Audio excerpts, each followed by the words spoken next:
संत ज्ञानेश्वर आणि तुकोबांच्या पालखीचं आता पंढरपूरकडे प्रस्थान झालं। 2 दिवसांच्या पुण्यातील मुक्कामानंतर दोन्ही पालख्या पंढरपूरकडे आता मार्गस्थ झालेल्या आहेत। माऊलींची पालखी सासवडच्या दिशेने प्रस्थान ठेवते, तर तुकोबांची पालखी लोणी काळभोरच्या दिशेने मार्गस्थ झाली आहे। संत ज्ञानेश्वर महाराज यांची पालखी आज दिवेघाटाची अवघड चढण पार करत सासवडमध्ये मुक्कामी असणार आहे। दुसरीकडे संत तुकाराम महाराजांची पालखी हडपसर मार्गे पुढे जाऊन लोणी काळभोरमध्ये मुक्कामी असणार आहे। तर मोठ्या भक्तिभावाने या दोन्ही पालख्या मार्गस्थ झाल्याचं पाहायला मिळतंय। 2 दिवसांचा पुण्यातील मुक्काम दोन्ही पालख्यांचा पार पडला आणि त्यानंतर पालख्यांनी पंढरीची वाट आता धरलेली आहे। संत ज्ञानोबा आणि संत तुकोबांच्या पालखीचं पंढरपूरकडे प्रस्थान झालं।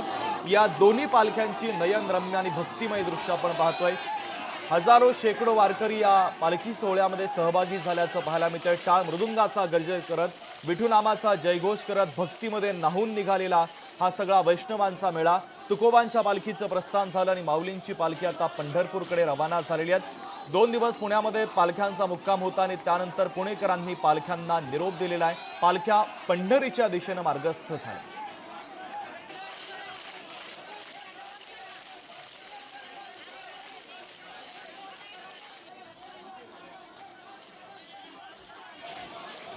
तर या दोन्ही पालख्यांच्या संदर्भातले अपडेट देण्यासाठी तुकोबांच्या पालखीच्या स्थळावरून आता चंद्रशेखर भांगे आपले प्रतिनिधी आपल्याशी जोडले जात आहेत। तर अमोल धर्माधिकारी आपले प्रतिनिधी हे देखील संत ज्ञानोबांच्या पालखीच्या संदर्भातले अपडेट आपल्याला देत आहेत। मी पहिल्यांदा तुकोबांच्या पालखीच्या या स्थळाकडे जातोय।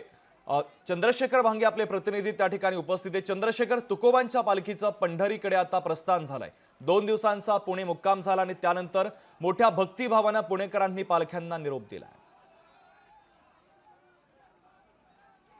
शुभम, खरं तर याच ठिकाणाहून या दोन्ही पालख्या ज्या त्या विभक्त होणार आहेत। मी सध्या जो आहे तो सोलापूर आणि सासवड या दोन्ही रस्त्याच्या मधोमध उभा आहे।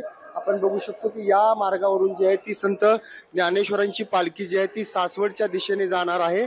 आपण बघू शकतो त्या पालखीच्या स्वागतासाठी लाखो पुणेकर जे आहेत या ठिकाणी आलेले आहेत। हडपसरचं गाडी तळ या ठिकाणी हा जो विसावा आहे तो या ठिकाणी, आणि आपण दुसऱ्या ह्याच्यामध्ये जर आपण बघू शकतो की हा जो रस्ता आहे तो सोलापूर रस्ता आहे आणि या सोलापूर रस्त्यावरून संत तुकाराम महाराजांची पालखी जी आहे ती पुढे लोणी काळभोर या ठिकाणी मुक्कामासाठी जाणार आहे। खरं तर या दोन्ही पालख्याच्या स्वागतासाठी हडपसरमधील अनेक नागरिक जे आहेत ते सज्ज झालेले आहेत। खरं तर या दोन्ही पालख्या ज्या आहेत पुणे शहरामध्ये एकत्रित होत्या आणि या दोन्ही पालख्या ज्या आहेत आता विभक्त होणार आहेत। पुढे जाऊन त्या वाकरी या ठिकाणी त्यांचं पुन्हा एकत्रित त्या ठिकाणी येणार आहेत।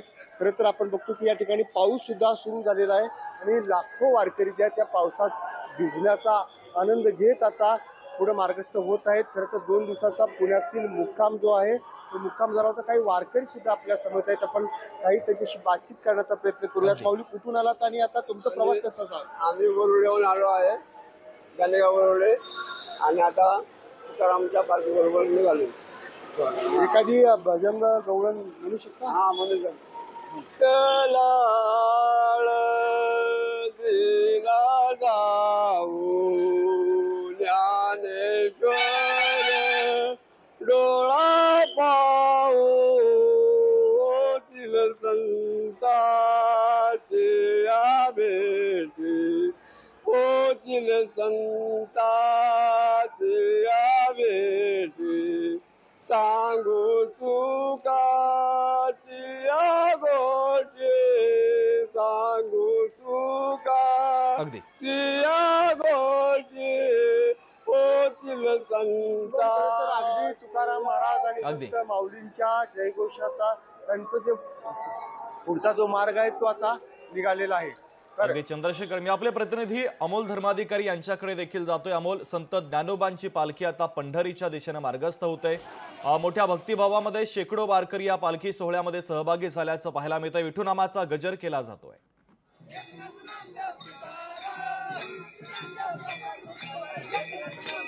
नक्कीच ही दृश्य आपण माझ्या पाठीमागं पाहतोय की वारकऱ्यांचा उत्साह आहे तो कशा पद्धतीने द्विगुणित झालेला आहे, कारण की हे सगळे वारकरी आज दिवे घाटाची अवघड चढण आहे ती पार करणार आहेत। पुण्याचा निरोप घेतल्यानंतर आता संत ज्ञानेश्वर महाराज यांची पालखी ही आता पुढे मार्गस्थ झालेली आहे। वडकी नाला येथे आता आपण आहोत आणि वडकी नाल्यातली ही सगळी दृश्य आहेत। वारकरी पायी चालत आता पंढरीच्या दिशेने जात असताना दिवे घाट हा जो सगळ्यात अवघड चढण असलेला घाट आहे, तो घाट चढत विठुनामाचा गजर करत हे सगळे माऊली आहेत ते आता पुढे मार्गस्थ झालेले आहेत। उत्साह आपण वारकऱ्यांमध्ये मोठा आहे। अजूनही विठुनामाचा गजर करत करत हे सगळे माऊली आहेत ते आता पुढे चाललेले आहेत। आज पहाटे संत ज्ञानेश्वर महाराज यांची पालखी ही पुण्यातून पुढे मार्गस्थ झालेली आहे आणि आता काही वेळातच ती हडपसर या ठिकाणी पोहोचेल। त्या पुढचे ही सगळी दृश्य आपण पाहतोय, ज्या ठिकाणी आता माऊलींची पालखी देखील काही वेळानंतर येईल। पण उत्साह वारकऱ्यांचा आपण पाहतोय की कुठेही त्यांना थकवा हा जाणवत नाही आहे। सगळे वारकरी आहेत ते आता पुढे निघालेले आहेत। अगदी वडकी नाला येथे माऊलींच्या पालखीचा दुपारचा विसावा असणार आहे आणि हा विसावा झाल्यानंतर माऊली दिवे घाटाची अवघड चढण आहे ती चढायला सुरुवात करतील आणि विठुनामाचा गजर करत आज हे सगळे लाखो वारकरी आहेत ते आज अगदी. पंढरीच्या दिशेने जात असताना दिवे घाट आहे तो सुद्धा सर करणार आहे। ही सगळी नयन दृश्य पाहण्यासाठी पुणेकर सुद्धा आता दिवे घाटावरती पोहोचू लागलेले आहेत आणि आपणही लोकशाही मराठीच्या माध्यमातून दिवे घाटातला हा जो डोळ्यांचं पारणं फेडणारा क्षण असणार आहे की तो समोर सुद्धा वारकऱ्यांचा हा प्रेक्षकांना सगळा उत्साह देखील आपण पाहतोय। संत तुकोबांच्या आणि संत ज्ञानोबांच्या पालख्यांची अपडेट। लोकशाही मराठी ऐका, पहा, जागरूक रहा।